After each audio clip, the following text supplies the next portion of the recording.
방 안에 있는 물건 중에서 꼼짝도 않고 있는 것은 엄청나게 큰 소파뿐이었다. 거기에는 두 젊은 여자가 마치 기구에라도 올라간 것처럼 그 위에 두둥실 떠서 앉아 있었다. 둘 다 긴 하얀 치마를 입고 있었는데 그 흰 치맛자락이 바람결에 흔들리며 펄럭거려 조금 전 기구를 타고 집 주위를 한 바퀴 돌고 나서 이제 막 도착한 듯 했다. 채찍 소리처럼 휘휘거리는 커튼 소리나 벽에 걸린 그림이 윙윙거리는 소리에 귀를 기울이면서 나는 잠시 뻣뻣하게 거기에 서 있었다. 그때 쾅 하고 톰이 창문을 닫았다. 그러자 방 안에서 불고 있던 바람이 잠들고 파닥거리던 커튼과 카펫, 그리고 두 여자 모두 차례로 바닥으로 내려왔다. 둘 중에 젊은 쪽은 처음 보는 여자였다. 그녀는 소파의 한쪽에 길게 드러누워 꼼짝도 하지 않았다. 턱을 약간 위로 치켜들고 금방 떨어질 것처럼 흔들거리는 물건을 이마 위에 올려놓고 균형 잡기를 하고 있는 것 같았다.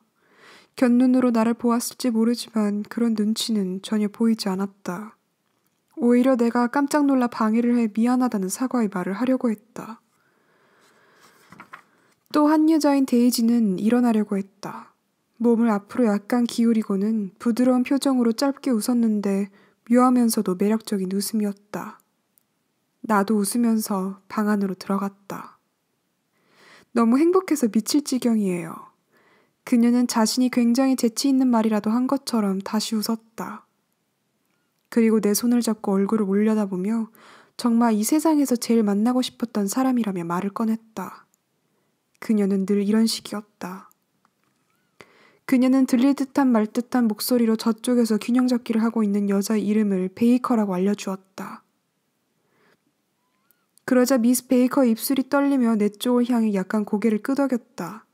그리고 빠르게 머리를 원위치로 돌렸다. 균형 잡기를 하고 있던 물건이 흔들려서 깜짝 놀란 것이다. 나는 또 미안하다는 말이 입 밖으로 나올 뻔했다. 누구든 자만심에 빠져있는 사람을 보면 나는 항상 어리벙벙해져서 경의를 표하고 싶어진다. 나는 다시 데이지 쪽을 보았다. 그녀는 여러 가지 질문을 하기 시작했는데 그 작고 떨리는 목소리를 따라잡기 위해 내 귀는 끝없이 파도를 타야 했고 말투 하나하나가 다시는 들어볼 수 없을 노래의 음률을 생각나게 했다. 안색은 어두웠으나 또렷한 눈매나 선명하고 정열적인 입술이 귀여웠다. 그러나 무엇보다도 흥분했을 때의 목소리는 그녀에게 호의를 가진 남자라면 결코 잊을 수 없을 것이다. 주위를 환기시키는 음률, 저 말이에요 하는 속삭임. 듣고 있으면 뭔가 즐겁고 신나는 일이 곧 기다리고 있는 듯한 목소리였다. 내가 동부로 오는 도중 시카고에 하루 들렸을 때 많은 사람들이 그녀의 안부를 묻더라는 얘기를 했다. 모두 나를 보고 싶어 하나요? 그녀는 좋아서 외쳤다. 데이지가 없으니 거리가 온통 쓸쓸해. 차들도 모두 장례식 차량처럼 슬퍼 보이고 북쪽 해안에서는 밤새껏 훌쩍거리며 우는 소리가 들린다고. 와, 멋져. 돌아가요, 톰. 내일이요. 네?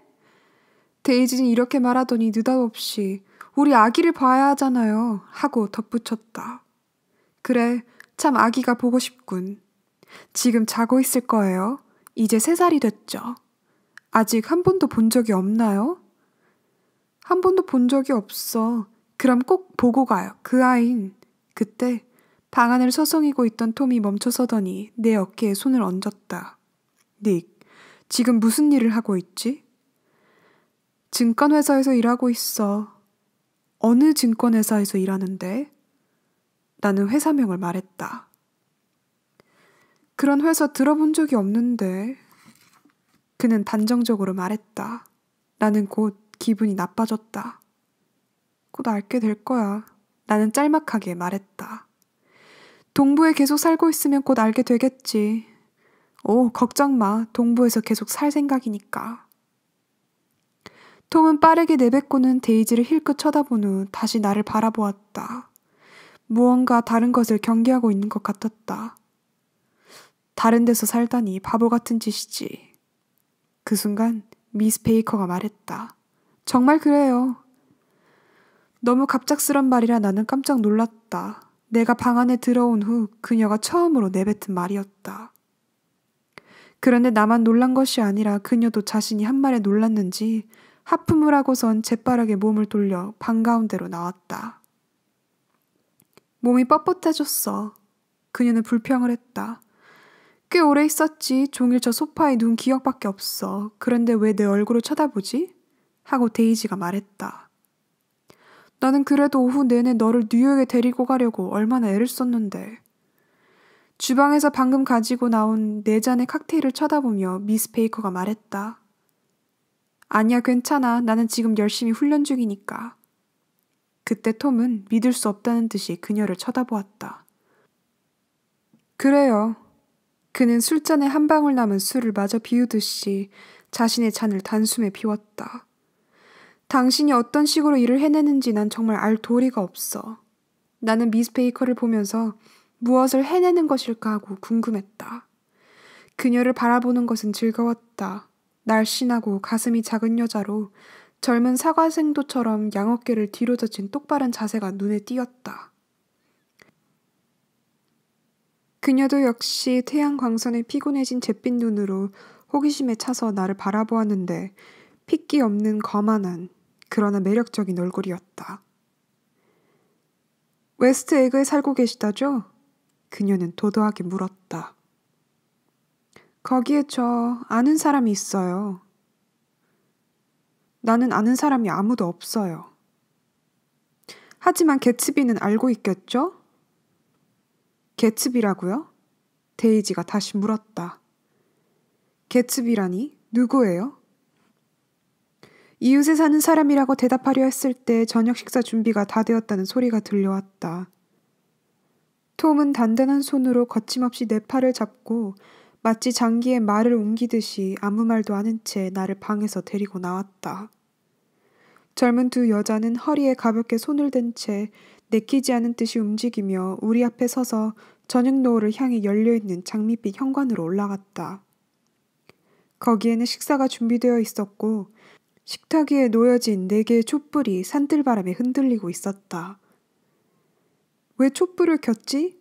데이지는 눈살을 찌푸리며 속으로 휙 하고 촛불을 껐다. 이제 2주일만 있으면 1년 중 해가 가장 길어질 거예요. 라며 밝은 얼굴로 우리를 쳐다보았다. 1년 중 해가 가장 긴 날을 항상 기다리면서도 막상 그때가 되면 놓쳐버리지 않나요? 나는 1년 중 해가 가장 긴 날을 손꼽아 기다리면서도 그때가 되면 꼭 놓쳐요. 뭔가 계획을 세워야 해. 미스 베이커는 하품을 하며 꼭 잠자리에 드는 것 같은 모습으로 식탁에 앉았다. 좋아. 하고 데이지가 말했다. 무슨 계획을 세워야 하죠? 그녀는 곤란한 표정으로 내 쪽을 쳐다보았다. 모두 어떤 계획을 세울까요?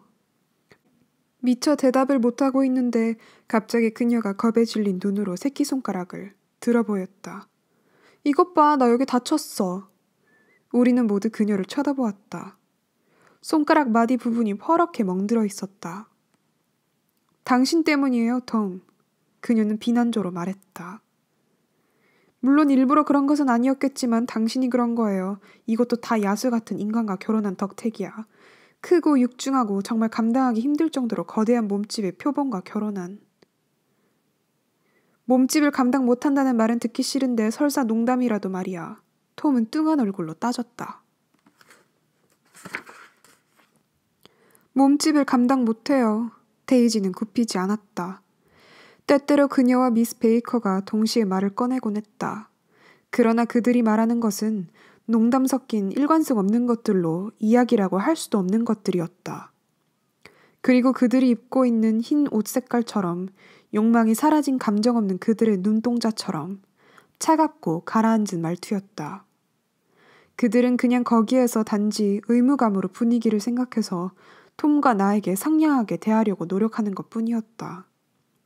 식사는 곧 끝날 것이고 그러는 동안 날도 저물 것이다. 그러면 모든 것은 아무 일도 없었다는 듯이 다시 제자리로 돌아갈 것이다. 그들은 이것을 잘 알고 있었다. 이곳은 서부와는 아주 딴판이었다. 서부에서는 붉은 저녁 노을이 서산으로 걸음을 재촉하기 시작하면 아쉬운 마음으로 혹은 두렵고도 애타는 마음으로 바라보곤 한다. 이봐 데이지, 너랑 같이 있으면 내 자신이 마치 교양 없는 사람 같아.